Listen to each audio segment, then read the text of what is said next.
Students, welcome to study netech. मैं हूं पूजा मेहता और यहाँ पर हम पढ़ रहे हैं क्लास 11th की फाइनेंशियल अकाउंटिंग, जिसमें मैं आज आपको बैंक रिकॉन्सिलेशन स्टेटमेंट के आखिरी के क्वेश्चंस करा रही हूँ। इसीलिए मैं काफ़ी खुश हूँ क्योंकि आज ये चैप्टर एंड हो जाएगा। आप लोगों को आई होप ये चैप्टर अच्छे से समझ में आया होगा क्योंकि बहुत ही ईजी वे में मैंने आपको ये चैप्टर समझाया है। यदि इससे पहले के चैप्टर कहीं और से आपने पढ़े हैं और आप अब रिवीजन करना चाहते हैं तो मेरी प्लेलिस्ट में जाकर इस चैप्टर को पढ़ लेना। तो बिना देरी किए स्टार्ट करते हैं क्वेश्चन नंबर 27 के साथ। स्क्रीन पर देखो क्वेश्चन नंबर 27। देखो आपको पता ही है, अभी हमने जो पहले ही क्वेश्चन करे थे वो भी इसी तरह के किए थे। ये क्या है? ये debit balance as per passbook है, ठीक है ना। और debit balance as per passbook जब होता है तो क्या होता है, हमेशा डेबिट मतलब क्या हो गया, डेबिट मतलब हो गया बैंक का डेबिट, ठीक है ना। हमारा डेबिट नहीं, बैंक का डेबिट। बैंक के डेबिट का मतलब ये होता है कि वो पेमेंट कर रहा है, माइनस करना है हमें किसमें, बैंक रिकॉन्सिलेशन स्टेटमेंट बनाते समय, ठीक है। तो बस वही करेंगे हम यहां पर। BRS आप पूरा लिखना एट 31 मार्च 2023। क्लियर। अब बैंक पासबुक शो ओवरड्राफ्ट 16,500, तो यहां पर हम लिखेंगे bank overdraft as per passbook. Clear. कितना लिखेंगे, 16,500। ये प्लस है, ये माइनस है, ये तो हमें पता ही है, और ये पर्टिकुलर्स है। क्लियर। अब नेक्स्ट क्या है, interest of 1250 on overdraft up to 31st October 2023 has been debited in the bank passbook but not is entered in cash book। ठीक है, ये हमारी कैश बुक है, ये हमारी पासबुक है। अब क्या हुआ, interest on 1250 and overdraft. Overdraft क्या होता है, जब बैंक की जो लिमिट है हमारे पास, जो हमारे अकाउंट में पैसा है, जैसे हमारे पास 5 लाख रुपीज़ हमारे अकाउंट में पैसा है और हम चाह रहे हैं कि हम 6 लाख या 7 लाख तक उसे यूज़ कर लें, तो कुछ प्रीमियम कस्टमर्स को बैंक क्या करती है, सुविधा देती है कि भैया आप 1 या 2 लाख रुपए ज़्यादा यूज़ कर सकते हैं, क्योंकि उन्हें पता है इनके पास हर मंथ पैसा आता जाता है, इनकी रोलिंग चलती जाती है, तो उन्हें पता है कि ये कस्टमर ऐसा नहीं है कि बैंक का पैसा लेके भाग जाएगा। तो बैंक उसे ऑफर करती है कि जो आपके पास आपके अकाउंट में पैसा है उससे ज़्यादा पैसा आप क्या कर सकते हो, निकाल सकते हो या यूज़ कर सकते हो, लेकिन उस पर वो एक इंटरेस्ट लेता है। तो इसे क्या कहते हैं, इंटरेस्ट ऑन ओवरड्राफ्ट। तो अब जब वो इंटरेस्ट ले रहा है तो क्या हुआ, कितने का लिया, 1250 का लिया। डेबिटेड मतलब क्या हुआ, माइनस हो गया, किससे, पासबुक से माइनस हो गया, लेकिन कैश बुक में एंटर नहीं हुआ। मतलब यहाँ पे तो 1250 ज़्यादा है, यहाँ पर कम है, तो अब हम क्या करेंगे, 1250 यहाँ पर प्लस कर देंगे। क्यों? क्योंकि सुधार हमें करना है पासबुक में, कैश बुक में नहीं, क्योंकि यहाँ पर क्या बना रहे हैं, bank overdraft as per passbook. मतलब क्या है, जो भी चेंजेस होंगे वो पासबुक में होंगे कैश बुक के अकॉर्डिंग। तो यहाँ पर क्या लिखेंगे, इंटरेस्ट ओवरड्राफ्ट।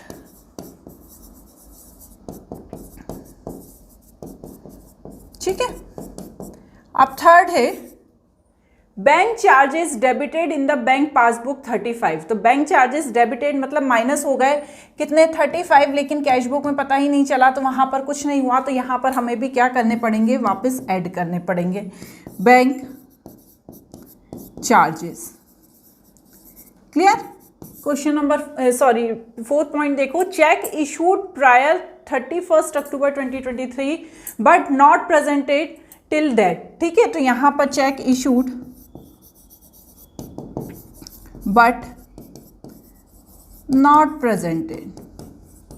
जब इशू हुआ तो क्या किया, कैश बुक ने माइनस कर दिया 11,500, लेकिन वो प्रेजेंट ही नहीं हुआ, पासबुक के पास उसकी कोई एंट्री नहीं है। लेकिन जब हम मिलाएंगे तो पासबुक सुधार करेगा और 11,500 को वो भी माइनस कर देगा। ठीक है।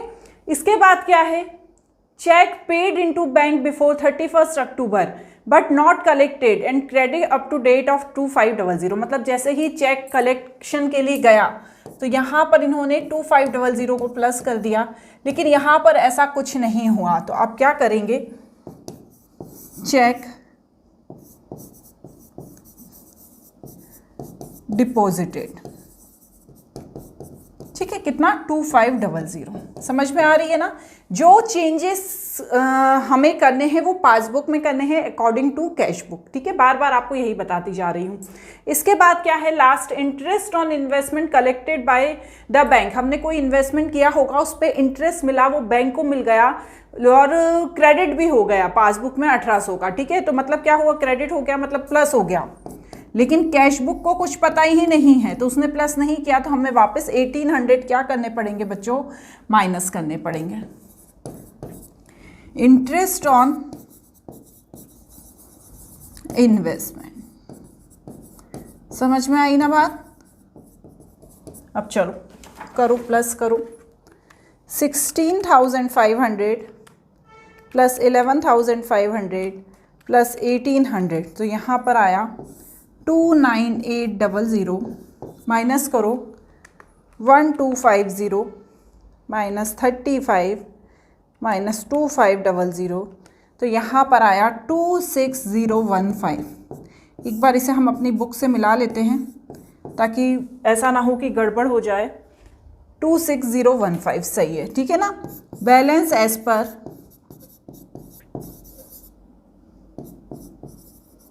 कैश बुक, ठीक है। आप है ना, जब भी ये वाला बैंक रिकॉन्सिलेशन स्टेटमेंट के क्वेश्चंस करें तो ऐसा साइड में कैश बुक और पासबुक अपने रफ नोट में लिख लिया करें। अब आप ये देखा, बस ये ध्यान में रखिए कि किसके अकॉर्डिंग हमें करना है, ठीक है। यदि हमें यहाँ पर क्वेश्चन में दिया है bank OD as per passbook, मतलब पासबुक में चेंज करना है, ठीक है। चाहे बैंक ओडी हो, चाहे आपका क्रेडिट बैलेंस हो, डेबिट बैलेंस हो, चाहे क्रेडिट बैलेंस हो, यदि पासबुक में चेंजेस करना है तो हमें क्या करना है, कैश बुक जो जो किया है उसे पासबुक में करना है। लेकिन यदि कैश बुक में हमें कोई चेंज करना है तो हमें पासबुक को ध्यान रखना है, पासबुक ने जो जो किया है वो कैश बुक में करना है। बैलेंस चाहे कोई सा भी हो, डेबिट हो या क्रेडिट हो, उसका यूज सिर्फ यहाँ पर प्लस और माइनस के लिए किया जाता है, सिर्फ फर्स्ट वाले ट्रांजेक्शन में, बाकी में सब सेम वैसा ही रहता है। क्लियर। नेक्स्ट देखो, prepare bank reconciliation statement, same वैसा ही है। चलो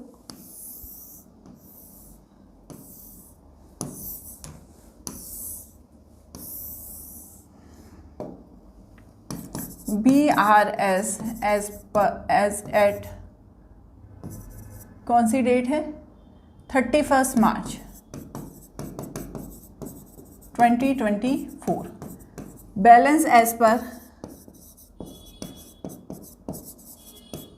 पासबुक, ठीक है ना, डेबिट ऐसा लिख देना, ये ओवरड्राफ्ट लिख देना।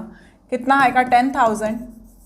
इसके बाद सेकंड क्या है, सेकंड है cheque drawn in last week in March but not cleared 3 April 2024। अब ध्यान रखो, यहाँ पर भी ड्रॉन वर्ड आ गया है, जैसा कि हमने पहले किया था।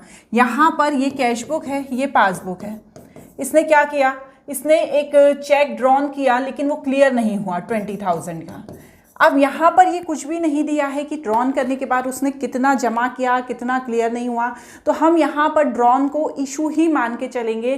तो जैसे ही उसने इशू किया, माइनस कर दिया। अब यहाँ पासबुक में कुछ भी उसकी इन्फॉर्मेशन नहीं मिली, तो यहाँ पर 20,000 प्लस ही रहा। तो अकॉर्डिंग टू दिस ट्रांजेक्शन हमें इसे भी माइनस करना होगा। क्लियर। नेक्स्ट क्या है, interest on bank OD not entered in cash book, ठीक है। इंटरेस्ट ऑन बैंक ओडी मतलब 1500 रुपये माइनस हो गया, किससे, पासबुक से, लेकिन कैश बुक ने उसे पता ही नहीं चला। तो क्या करेगी, पासबुक वापस उसे ऐड कर देगी, ठीक है। तो मैं सेकंड का लिख देती हूँ। पहले तो चेक ड्रॉन, थर्ड का है बैंक ओडी इंटरेस्ट, ठीक है। आप इसको अच्छे से लिखना, पूरा लिखना। मैं तो अभी थोड़ा सा जल्दबाजी इसलिए है कि जल्दी जल्दी अपन क्वेश्चन एंड कर ले, लास्ट वीडियो है, ठीक है। अब फोर्थ है cheque 20,000 deposited in bank but not collected and credited 3 April तक, ठीक है। तो अब जैसे ही डिपॉजिट किया वैसे ही प्लस क्या कर लिया 20,000, लेकिन इसको कुछ पता ही नहीं है, तो अब हम बता रहे हैं ना, करो 20,000 एट चेक डिपॉजिटेड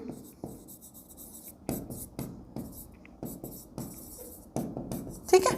अब फिफ्थ क्या है, 100 insurance premium paid by bank under standing order not been entered in cash book. तब उसने जब इस इंश्योरेंस प्रीमियम पेड किया तो माइनस कर लिए, लेकिन भैया कैश बुक को पता ही नहीं है, तो वो उसका माइनस करना बेकार हो गया।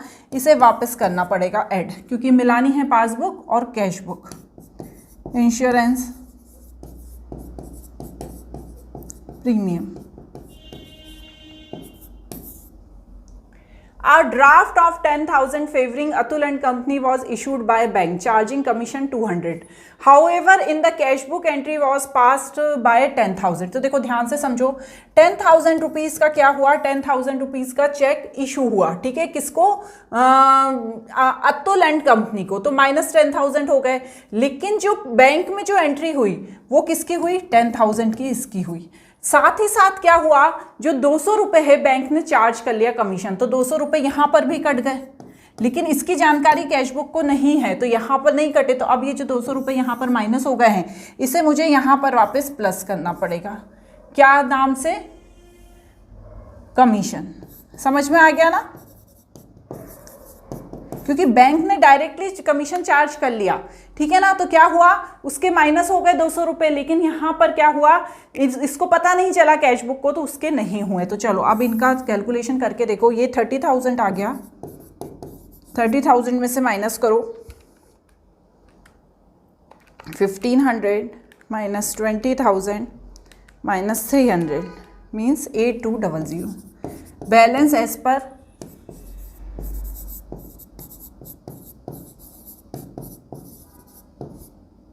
Cash book.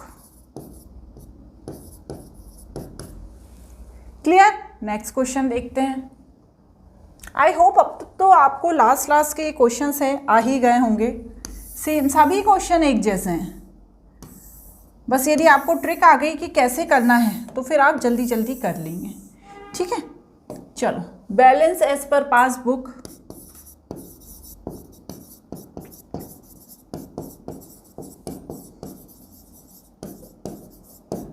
कितना लिखेंगे आप, 12,000, ये प्लस, ये माइनस, ये BRS एट 31 मार्च 2024।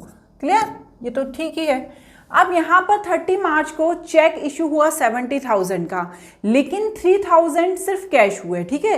तो जैसे ही आपने कैश बुक से, और ये पासबुक है, चेक इशू किया तो 70,000 माइनस कर लिया अपनी कैश बुक से, लेकिन सिर्फ 3,000 के ही चेक इशू हुए। तो जो पासबुक है उसने सिर्फ 3,000 का ही माइनस किया, समझ में आ रहा है ना, उसने सिर्फ 3,000 का किया, कैश बुक ने पूरा 70,000 का कर लिया।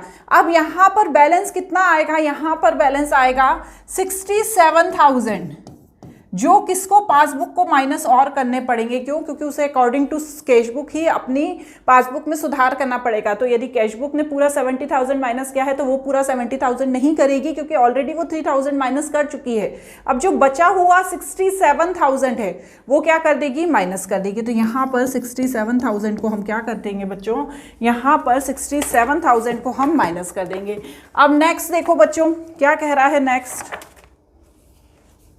नेक्स्ट कह रहा है, check amounting 3,500 had been paid into a bank for collection, पर only 500 had been credited in passbook।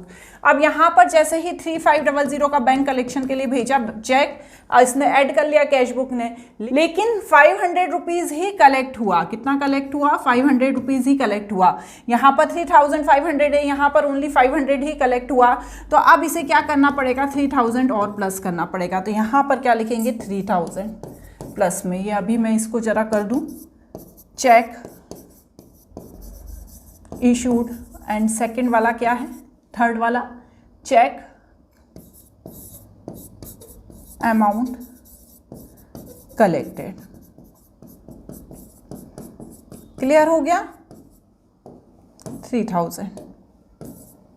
अब नेक्स्ट क्या है, bank has charge 500 interest on overdraft and the intimation which has been received on 2 April 2024। Bank ने minus कर लिए 500 रुपये, लेकिन cash book को बाद में पता चला। तो आप क्या करना पड़ेगा, बैंक को ये 500 रुपीज़ वापस ऐड कर लेंगे, ठीक है। बैंक चार्ज 500, क्योंकि भैया उसे तो पता ही नहीं है ना, कैश बुक को पता ही नहीं है कि पैसा कट रहा है, सिर्फ पासबुक ने उसे क्या करा, काट लिया, तो अब क्या करना पड़ेगा, उसे ऐड करना पड़ेगा। Bank passbook show the credit of 1000 representing 400 paid by debtors, है ना।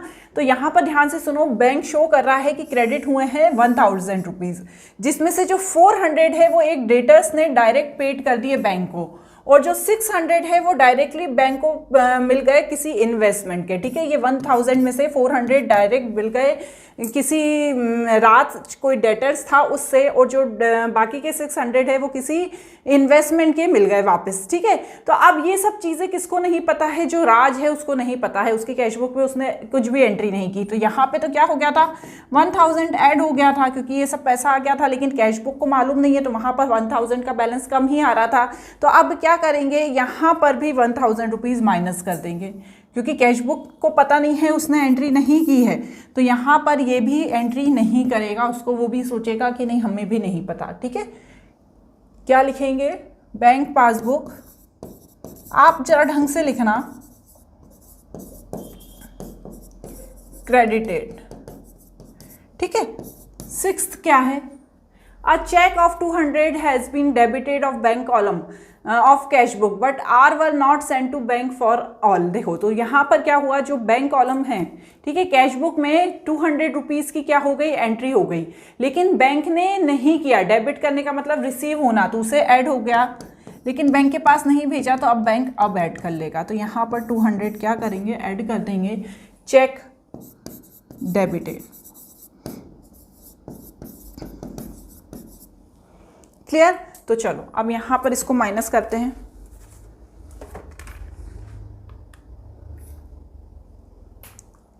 $67,000 प्लस 12,000 प्लस 1,000, तो यहाँ पर आ गया 80,000।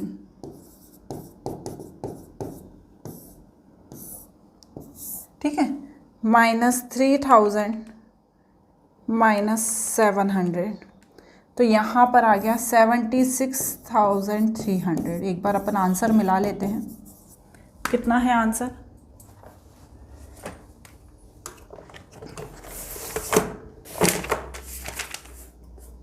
हाँ बिल्कुल करेक्ट है। बैलेंस एज पर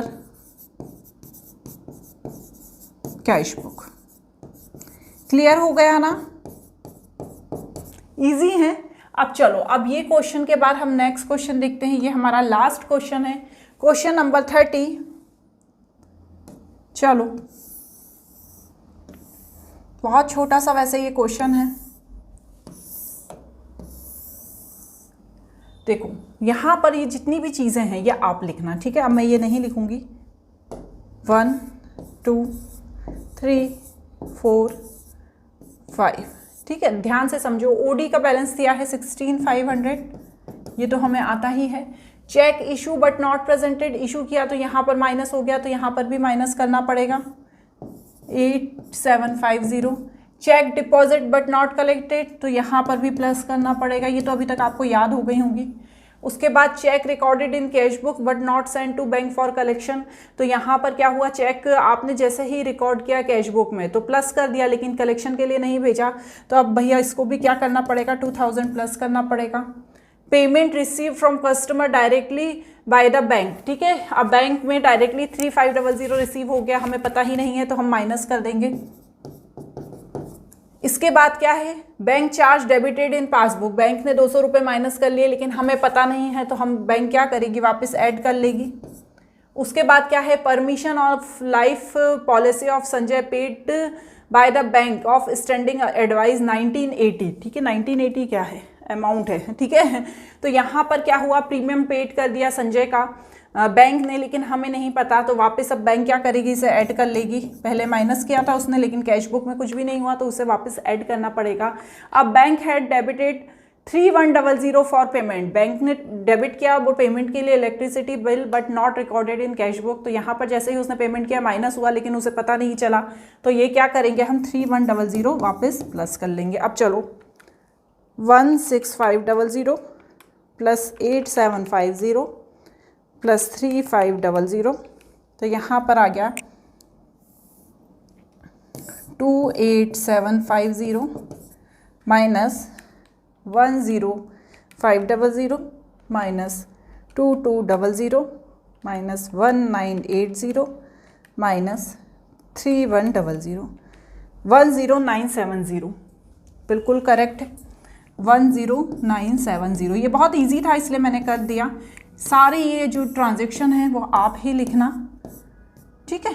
28750 balance as per cash book. यदि आपको मेरा पढ़ाना अच्छा लग रहा है तो प्लीज़ कमेंट बॉक्स में ज़रूर बताइएगा। यदि आप कुछ डाउट है आपको तो भी आप कमेंट बॉक्स में पूछ सकते हैं। अगले चैप्टर के लिए तैयार रहना। Bye bye.